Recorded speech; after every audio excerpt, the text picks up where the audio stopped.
The summer heat hung heavy over Wembley Stadium on July 16, 1988, as 100,000 souls packed into every corner of the legendary venue.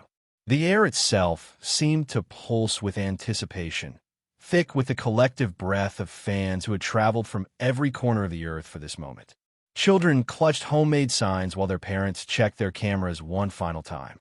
Teenagers pressed against the barriers, their voices already hoarse from hours of waiting. The elderly sat with quiet dignity in the upper tiers, remembering when they first heard that unmistakable voice on the radio decades before. This was the Bad World Tour, and London had never seen anything quite like it. The stage stretched out like a space station from another world, all gleaming metal and towering speakers that promised to carry every note to the furthest reaches of the stadium. Roadies scurried about making final adjustments, their movements precise and urgent. Security guards took their positions, their faces serious as they surveyed the sea of humanity before them. In the production booth high above the crowd, technicians ran through their final checks, knowing that every light, every sound effect, every camera angle had to be perfect for the man they were about to present to the world. The crowd's chatter created a low rumble that seemed to emanate from the earth itself. Conversations in dozens of languages blended together into a symphony of excitement. A mother lifted her young son onto her shoulders so he could see better, whispering promises that this would be a night he would remember forever. Friends who had saved for months to afford tickets stood arm in arm, barely able to contain their excitement. Scalpers worked the perimeter, asking impossible prices for tickets that had sold out within minutes of going on sale. Police officers stationed throughout the venue exchanged glances, knowing they were about to witness something extraordinary, something that transcended the normal boundaries of a concert. As the sun began its descent toward the horizon, the stadium lights dimmed slightly, and a hush fell over the crowd like a blanket. The anticipation was so thick you could almost reach out and touch it. Children stopped talking. Adults held their breath, even vendors pausing their calls to watch the stage. The silence stretched on for what felt like an eternity, building pressure like steam in a kettle about to whistle. Every eye was focused on the same point, every heart beating in unison, every mind focused on the same thought. He was coming. Then, without warning, the opening synthesizer notes of "Wanna Be Startin' Something" exploded from the speakers with such force that the entire stadium seemed to lift off its foundations. Lights blazed across the stage in patterns that defied description, painting the night in colors that had no names. Pyrotechnics shot flames high into the air, their heat reaching even the distant upper seats. The crowd erupted with such volcanic force that birds sleeping in nearby trees took flight in alarm. This was not just noise. This was pure human emotion converted into sound and released into the universe. And then, emerging from beneath the stage, as if rising from another dimension, came the silhouette that 100,000 people had traveled here to see.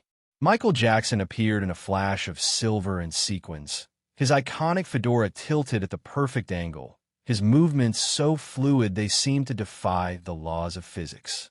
The crowd's roar intensified to levels that registered on seismic equipment miles away. Grown men wept openly. Women fainted in their seats. Children screamed with joy so pure it seemed to come from their very souls. This was more than entertainment. This was a religious experience, a communion between one man and 100,000 believers. Song after song, Michael commanded the stage with the confidence of a conductor leading the world's greatest orchestra.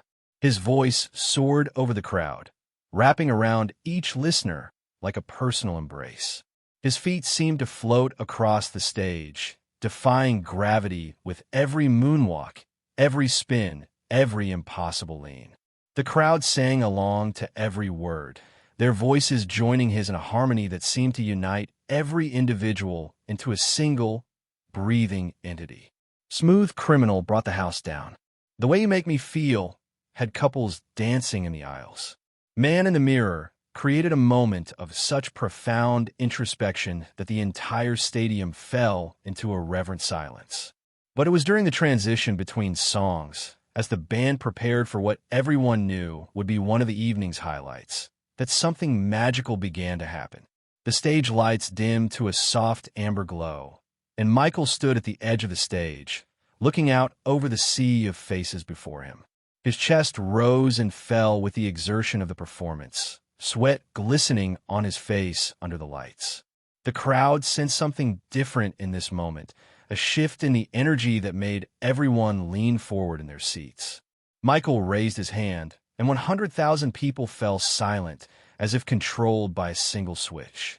The silence was so complete that you could hear the distant sound of London traffic beyond the stadium walls. He looked out over the crowd, his eyes seeming to make contact with every single person in that vast space. For a moment, time seemed suspended, as if the entire world had stopped spinning just to witness what was about to happen. Then, from somewhere deep in the crowd, a single voice began to sing. It was tentative at first, almost shy, the opening notes of Billie Jean floating up from the general admission section like a prayer offered to the heavens. The voice was joined by another, then another, until entire sections began to pick up the melody. What started as a whisper became a murmur, then a song, then a chorus of voices that seemed to have a life of their own. Michael stood frozen at the edge of the stage, his microphone lowered, his eyes wide with astonishment. The crowd was singing his song back to him, but this wasn't the usual sing-along that happened at concerts. This was different. This was organic, spontaneous, born from some collective impulse that no one could have planned or predicted. The voices rose and fell in perfect harmony, 100,000 individual souls becoming a single instrument, playing his music back to him with such love and devotion that it seemed to transform the very air around them. The singing spread like wildfire through the stadium. The wealthy patrons in the VIP boxes joined their voices with the teenagers pressed against the barriers. Elderly couples sang the same words as children who had learned them from their older siblings. Languages didn't matter. Nationality didn't matter. Class didn't matter. In that moment, there was only the music, only the shared experience of being human together in the presence of something greater than themselves.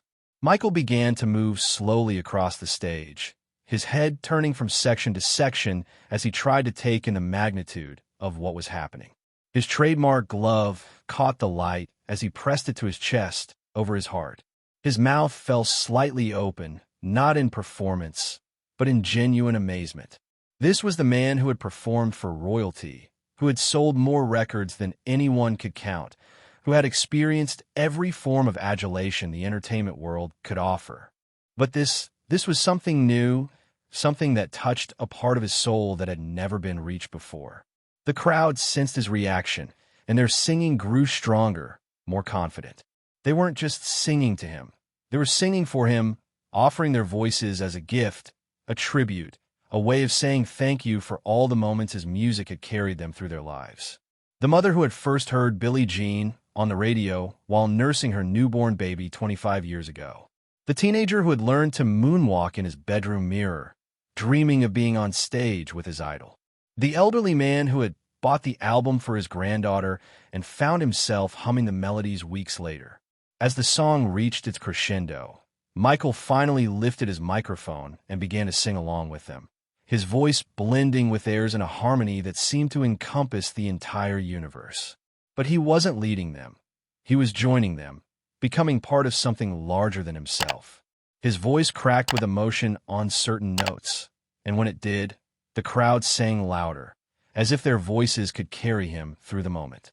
Tears began to flow down his cheeks, visible even to those in the furthest seats thanks to the giant video screens flanking the stage. These weren't the controlled tears of a performer. These were the raw, honest tears of a man overwhelmed by the depth of human connection he was experiencing. The crowd saw those tears, and many began to cry themselves, not from sadness, but from the sheer overwhelming beauty of the moment they were sharing. The song continued for what felt like hours, but was probably only minutes, each verse sung with more passion than the last. Michael began to move more freely around the stage, his arms outstretched toward different sections of the crowd, as if he were trying to physically embrace every single person present. His dancers, who had been positioned to join him for the official performance of the song, stood in the wings watching in amazement, knowing that what they were witnessing was unrehearsable, unrepeatable, and utterly magical. If this story moves you, don't forget to like this video and subscribe to the channel, because these are the moments that remind us why music has the power to unite us all, transcending every barrier we think divides us. As the final notes of the crowd's impromptu performance began to fade, Michael walked to the very edge of the stage, his hand over his heart. The crowd began to quiet, but not to silence. They continued humming, the melody floating through the air like incense in a cathedral. Michael looked out over them, his eyes still wet with tears, and slowly, deliberately, he removed his iconic sequin glove and raised it high above his head. The crowd's response was immediate and thunderous. They knew what this gesture meant. The glove wasn't just an accessory. It was a symbol, a piece of the mythology that surrounded the man they had come to see. By raising it high, he was acknowledging what had just happened, marking the moment as something special, something that would live in memory long after the last fan had left the stadium. He held the glove there for a long moment, letting the image burn itself into the memory of everyone present. The photographers captured the moment from every angle, but no camera could truly capture the energy that flowed between performer and audience in that instant. It was an energy that existed only in the space between heartbeats, in the pause between breaths, in the moment when individual consciousness dissolved into collective experience. When Michael finally lowered his hand, he pressed the glove to his lips and then to his heart before placing it back on his hand. The crowd understood the gesture perfectly. He was telling them that this moment, their moment, would be carried with him always. That somewhere in his heart, the sound of 100,000 voices singing his song would echo forever. The rest of the concert continued with its planned set list, but everyone knew that what had just happened was the real show. The other songs were magnificent, the dancing was flawless, the production was spectacular. But nothing could compare to those few minutes when the barrier between performer and audience had completely dissolved, when music had become a bridge connecting every soul in that stadium to every other soul. As the evening wore on, people began to realize they had been part of something historic. This wasn't just a concert, it was a moment that would be talked about for decades to come. The bootleg recordings that would surface would be treasured by collectors around the world. The people who were there would tell their children and grandchildren about the night when 100,000 people became one voice, and how the king of pop himself was moved to tears by their tribute. After the final encore, after the lights had come up and the crowd had begun its slow exodus from the stadium, many people lingered, reluctant to leave the space where they had experienced something so profound. They hugged strangers who had been singing beside them. They exchanged phone numbers and addresses, wanting to maintain some connection to the people who had shared this moment with them. Security guards, who had seen hundreds of concerts over the years, stood around in small groups, shaking their heads and saying they had never seen anything like it. In his dressing room backstage, Michael sat quietly for a long time, still wearing his stage clothes, the sequin glove still on his hand. Members of his entourage came and went, offering congratulations on another successful show, but he barely seemed to hear them. His mind was still out there in the stadium, still processing what had happened, still feeling the echo of those voices singing his words back to him with such love and devotion. Years later, in interviews and documentaries, he would say that night at Wembley was one of the most profound experiences of his career. Not because of any single song he performed, not because of any particular dance move or stage effect, but because of that one spontaneous moment when the artificial boundary between entertainer and audience had completely disappeared. He would describe it as the moment when he truly understood the power of music to unite human beings across every difference, every division, every barrier that society tried to place between people. The fans who were there that night would carry the memory with them for the rest of their lives. Decades later, they would still get chills when they heard Billie Jean on the radio, remembering not just the song itself, but the feeling of being part of something larger than themselves. They would tell their children about the night they sang with Michael Jackson, though no words would ever adequately capture the magic of that moment. Don't forget to hit the like button and subscribe to the channel for more incredible stories from music history that remind us of the power of human connection through art. The recording of that night, when it was finally released years later, would capture the audio of the crowd singing, but it could never capture the feeling that filled the stadium. The energy that flowed between stage and audience, the tears that flowed freely down thousands of faces, the sense that everyone present was witnessing something that would never happen quite the same way again. These things existed only in memory, in the hearts of the people who were there. Today, if you visit the Rock and Roll Hall of Fame in Cleveland, you can see a display dedicated to that tour. Behind glass, preserved under carefully controlled lighting, sits a sequin glove identical to the one Michael wore that night. The placard beside it tells the basic facts: the date, the venue, the attendance figures, but cannot tell the real story. It cannot convey the sound of 100,000 voices rising as one, or the sight of the world's biggest superstar moved to tears by the love of his fans. That story lives on in the memories of the people who were there, in the bootleg recordings that circulate among collectors, in the children and grandchildren who have heard the tale told and retold around dinner tables and at family gatherings. It lives on in the reminder that sometimes, in the most unexpected moments, barriers dissolve and humanity reveals its capacity for connection, for love, for the kind of magic that happens when people come together in the presence of art that speaks to their souls.